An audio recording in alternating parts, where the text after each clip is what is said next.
Olá, energéticos, sejam bem-vindos a mais um debate aqui no canal do Vetor Elétrico.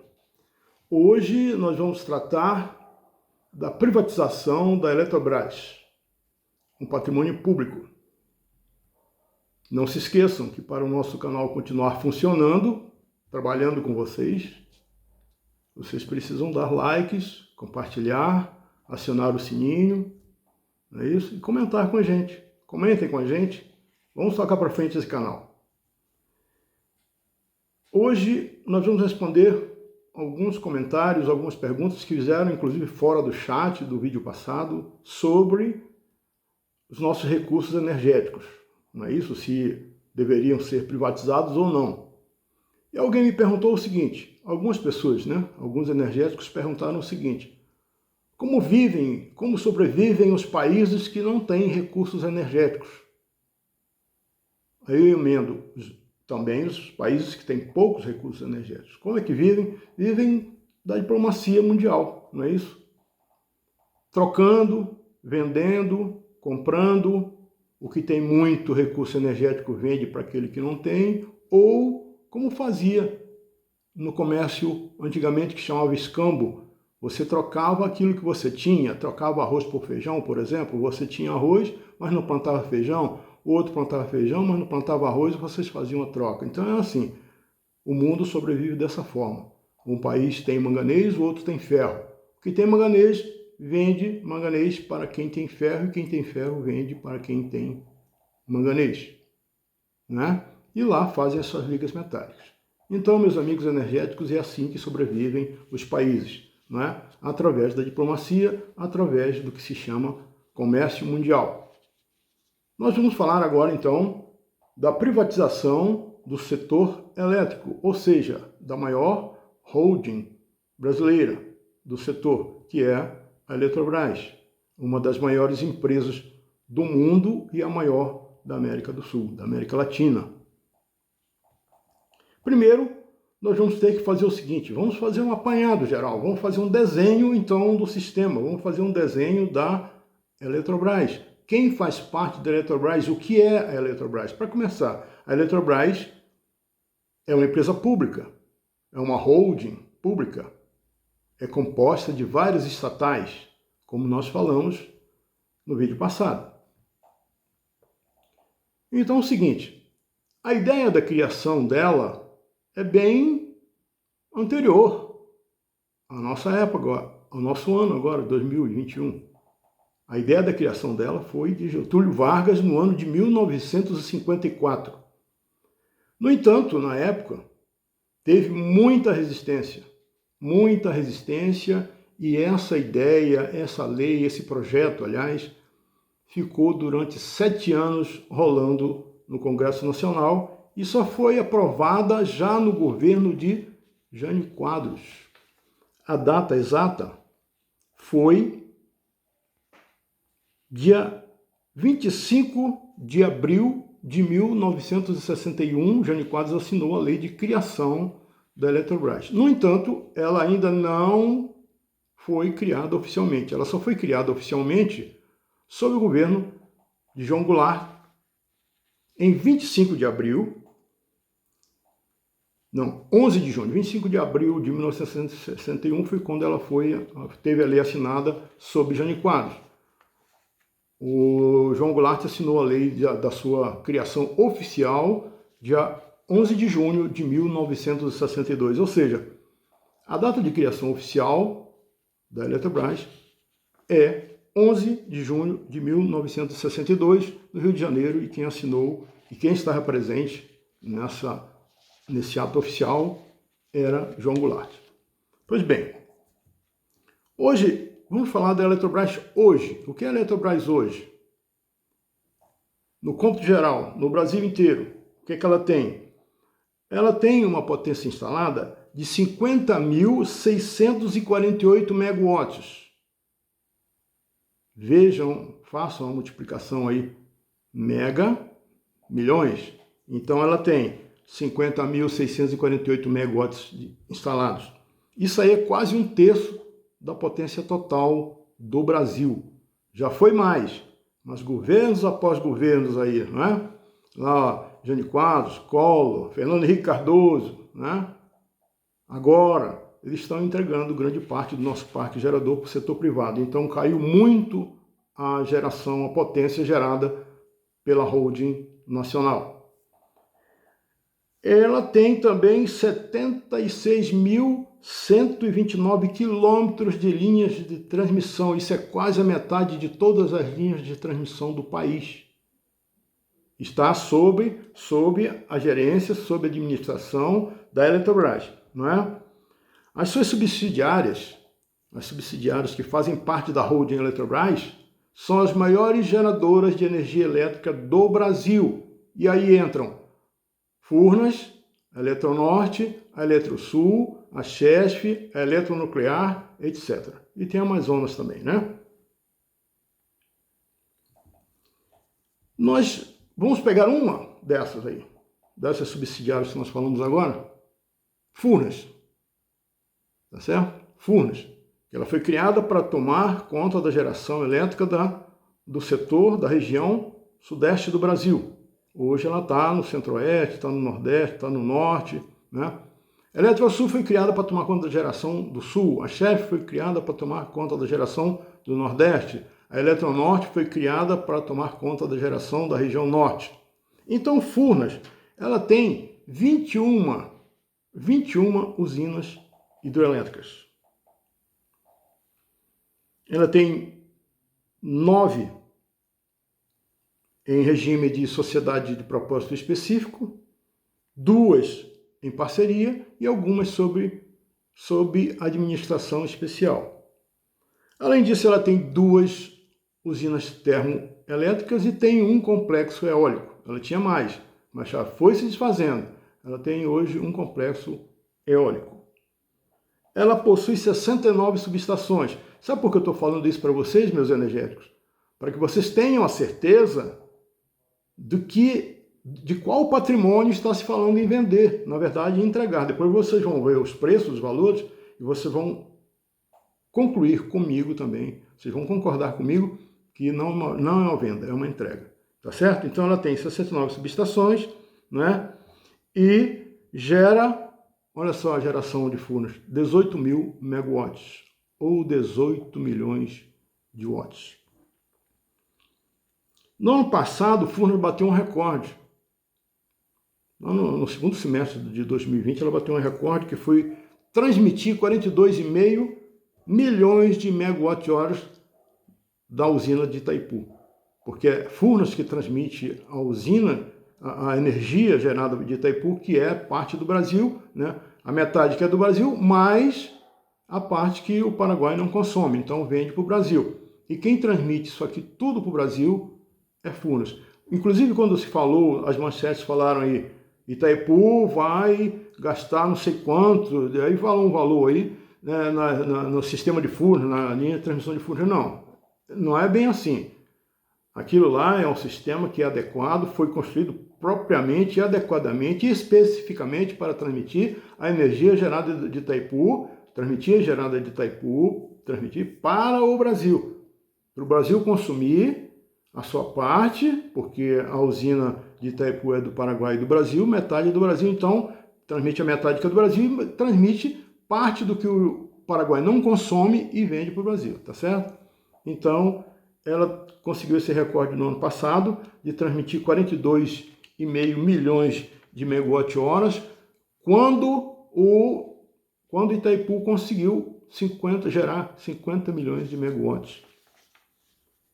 Megawatt-hora. Agora imagine, isso que Itaipu gerou era suficiente para abastecer o mundo inteiro durante 19 horas. Só a usina de Itaipu abasteceria o mundo por 19 horas. O Brasil, por 37 dias. A capital de São Paulo, por 1 ano e 10 meses. Olha só, 1 ano e 10 meses. O Paraná inteiro, por 3 anos e 6 meses. E 86 cidades iguais à Foz do Iguaçu por quase 1 ano. Tá? Por 1 ano. Furnas possui 23 mil quilômetros de linhas de transmissão. Vocês já pensaram o que é isso? Quantas vezes dá o nosso litoral? né? O nosso litoral aí dá o quê? 8.000, 9.000, mais quilômetros, né, de extensão do nosso litoral, ali na periferia. Furnas tem 23.000 quilômetros de linha de transmissão, né? A Chesf tem quase isso, um pouco menos. A Eletronorte tem mais de 12.000, a Eletrosul também tem mais de 12.000. Olha só, isso aí em quilômetros de linha de transmissão que essas subsidiárias da Eletrobras possuem. Eu estou falando para vocês de um patrimônio que está sendo posto à venda. Tem uma medida provisória no Congresso Nacional que está falando em vender esse patrimônio e dizendo que é um sistema deficitário. O que quer dizer isso? E dá prejuízo. Primeiro eu quero saber, como eu perguntei para você no vídeo passado, qual é o empresário bonzinho que vai querer comprar um sistema deficitário, querer comprar uma coisa que dá prejuízo. Qual é o empresário bonzinho que faz isso? Que eu saiba nenhum. Tá certo? As geradoras estatais, vamos aos preços.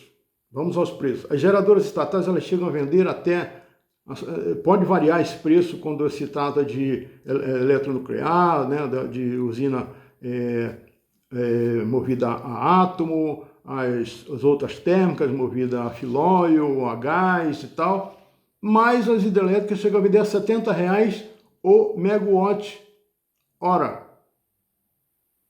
O megawatt-hora para as distribuidoras. E aí que está o filé. Tá? Aí que está o filé. Vamos lá. Essa energia, como eu disse, é da maioria do parque gerador brasileiro, porque o nosso parque é limpo e é mantido por água, né? As hidrelétricas fazem parte desse parque limpo. Vamos falar então diretamente. A CEMIG, vamos citar um exemplo prático. Quem tiver uma conta da CEMIG na mão, pode olhar aí, ou então pegue aí da CELG, da antiga CELG, né, que é agora, como é que é? Enel, né? E outras privatizadas aí. Quem tiver sua continha na mão, veja lá quanto é que custa. Aliás, elas não falam em quilowatts, em megawatts, elas falam em quilowatts-hora. Elas compram megawatt-hora, aí o preço até parece mais barato.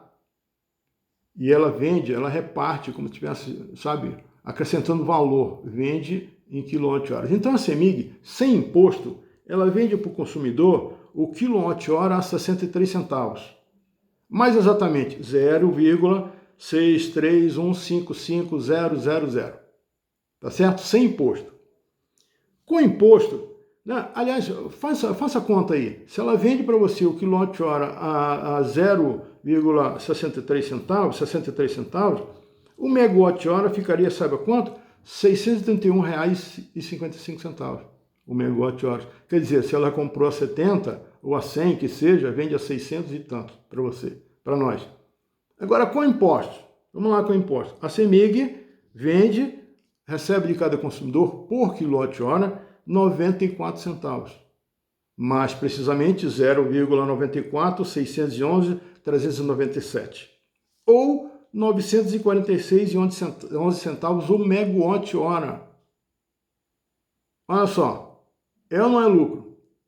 Aí sabe, como eu falei para vocês, que quando a empresa é estatal, volta para o governo, alguém até chegou para falar para mim, não, mas aí pode emprestar, de repente o dinheiro foi emprestado para construir usina e quando vende para o consumidor se transformou em privado. Não, tem nada a ver, nada a ver. Não importa de onde veio o dinheiro, porque a conta, se foi até dinheiro emprestado que seja, mas a conta para quem vem para o consumidor. Dizer, o governo ficou devendo, não, o governo recebe imposto teu para pagar o que ela emprestou. Então continua estatal, certo? Não privatizou nada, tá?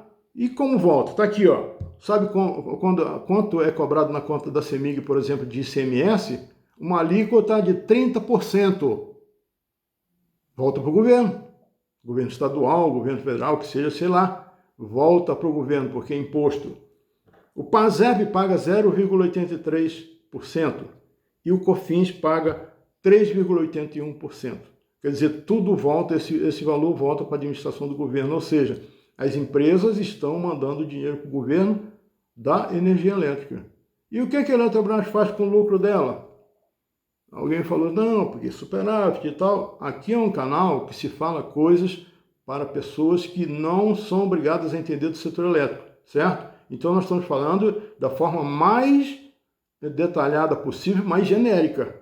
Nós não estamos ensinando ninguém a fazer cálculo, nem a construir usina, nem a construir subestação, nem muito menos montar torre de linha de transmissão, certo? Então, o que faz? Parte do lucro é guardado para reinvestimento, lógico, ela tem que se garantir, porque ela tem que reinvestir. Mas parte é reservada para quê? Para divisão, para distribuição de dividendos. O que significa isso? Dar dinheiro para os seus acionistas. E sendo o governo, porque visto que é estatal, essas empresas todas que eu falei para vocês são as subsidiárias da holding, elas são estatais, quem é o maior acionista dela? O maior acionista é a União, tá? Então, quando ela distribui dividendo, a maior parte desse lucro distribuído em dividendos vai para o governo, ou seja, seria para nós, não é? Todo o dinheiro que o governo recebe seria para distribuir em benefício da sociedade, não é isso? Educação, saúde, vacina para o Covid, não é isso? Era para estar comprando vacina. Educação, saúde, vacina para o Covid, estrada boa e não estrada privatizada, porque o governo recebe dinheiro dessa forma. Por isso que eu disse para vocês, é bom privatizar, tem que privatizar o patrimônio público, a estatal Eletrobras é pública, a Furnas é pública, é estatal, a Chesf, a Eletronorte, a Eletrosul, a Eletronuclear e outras empresas que foram agregadas ao sistema Eletrobras lá no Norte, todas são públicas, certo? E o dinheiro que ela recebe não fica com ninguém, não fica com Zé, nem com Mané, nem com Raimundo, vai para o governo federal, que significa retorno ao povo. Tudo que você paga em energia elétrica retorna a você, de alguma coisa. É claro que quando se mexe com distribuidora, alguém vai ficar. A CEMIG, por exemplo, tem sócio americano, ou seja, nós estamos dando, no caso da CEMIG, nós estamos dando dinheiro para o americano, não é isso? Mas estatal não. Estatal é para o governo, a maior parte do dinheiro é para o governo, que significa povo, tá certo? Então vamos fazer o seguinte. Vamos encerrar antes que acabe o nosso gigabyte. A Eletrobras lucrou nos últimos 3 anos, isso é só para ficar na cabeça de vocês e vocês decidirem comigo, dar opinião. Vocês deem a opinião de vocês, por favor. Ela lucrou nos últimos 3 anos 30 bilhões de reais. 30 bilhões de reais. Só no último balanço, né? Na última publicação dos seus resultados, digamos assim, no último balanço, ela lucrou 6,4 bilhões de reais. Ou seja, em 3 anos, ela lucrou 30 bilhões de reais e o governo quer vendê-la por cerca de 16 bilhões de reais. Ora, faça essa conta não bate. Essa conta não bate. Em ano de pandemia, veja só, nós estamos em ano de pandemia. De 2020 para cá, nós estamos sob pandemia descontrolada, né? Nada foi feito efetivo. Um plano geral para impedir essa pandemia não foi feito. Então, nós estamos com uma pandemia descontrolada e, mesmo assim, a Eletrobras teve um lucro de 6,4 bilhões de reais. Certo? Nos últimos 3 anos, que não tinha pandemia lá, né, no início desses 3 anos, ela lucrou 30 bilhões e o governo quer vender por 16. Aí eu pergunto para vocês, isso é privatizar ou é entregar? Ou é fazer uma doação para alguém? Uma doação para alguém. Tem muita gente do setor privado, inclusive do setor de bebida aí, né, que está interessado em comprar a Eletrobras. Só gente que é acostumada a ter lucro quer comprar a Eletrobras. Ou seja, não adianta vir ninguém do Congresso, nenhum deputado, um senador ou o próprio governo falar que a Eletrobras, o sistema Eletrobras, Furnas e todas as outras subsidiárias são empresas deficitárias, são empresas que dão prejuízo e que por isso têm que ser vendidas. É mentira. É mentira. Todas dão lucro. Todas dão lucro. E como eu disse, repito, nenhum empresário é louco de comprar a empresa que dá prejuízo. Tá certo? Então vejam só aí, 30 bilhões em 3 anos e ano de pandemia, 6,4 bilhões de lucro. E o governo quer vender por 16. Vocês concordam comigo que isso é uma afronta à inteligência do povo brasileiro? Vender um patrimônio que foi construído com nossos impostos, com o nosso trabalho, nossa inteligência, nossa tecnologia, entregar para outro lucrar? Não é justo. Então, meus amigos, espero que vocês analisem bem É como eu repito, não são obrigados a pensar como eu, tá? Porque eu sou do setor elétrico, né? Praticamente a minha vida inteira foi setor elétrico. Eu conheço empresas estatais por dentro. Eu sei como funciona, eu sei como funciona o lado social, que o setor privado não tem, tá certo? Até vou citar para vocês, a Eletronorte, por exemplo, doou o equivalente a 30 dias de uso de oxigênio para o Amazonas, lá para Manaus, quando estava naquela crise enorme, vocês lembram? Pois é, foi uma empresa estatal, fez doação, ela não vendeu nem emprestou, ela fez doação de cilindros de oxigênio suficiente pelo menos para um mês. Empresa privada não faz isso, ou quando faz, vai para a televisão, tem que ter propaganda. A Eletronorte, vocês estão sabendo agora, provavelmente, porque eu estou falando, né? Que vocês só sabem locais específicos. Mas, gente, tudo bem.